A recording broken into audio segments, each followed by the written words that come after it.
Let's dive into the often asked question: just how long does it take Geico to approve your insurance application? First things first, it's all about the details. Geico's review hinges on the completeness of your application. This means all fields are filled out accurately and comprehensively. Make sure you've provided all the necessary information, like your driver's license number, vehicle details, and any prior insurance history.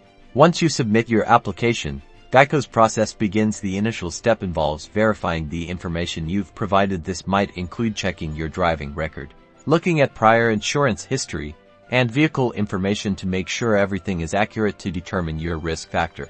How quickly you get approved can vary, but it usually depends on how easily they verify your details. They'll be doing this against several databases. If they need any additional documentation, this will lengthen the process, which is why your speed relies on complete and accurate information from the very beginning. Most of the time, you might get a response within a few minutes if everything is straightforward. However, it's best to be patient. The entire approval process may take anywhere from a few minutes to a couple of days. It could even be longer if there are factors that require more in-depth review. So, to sum it up, the faster the review, the faster the approval. Submit a complete application for a smooth and speedy approval. Having everything organized and ready will make a huge difference. Thanks for watching.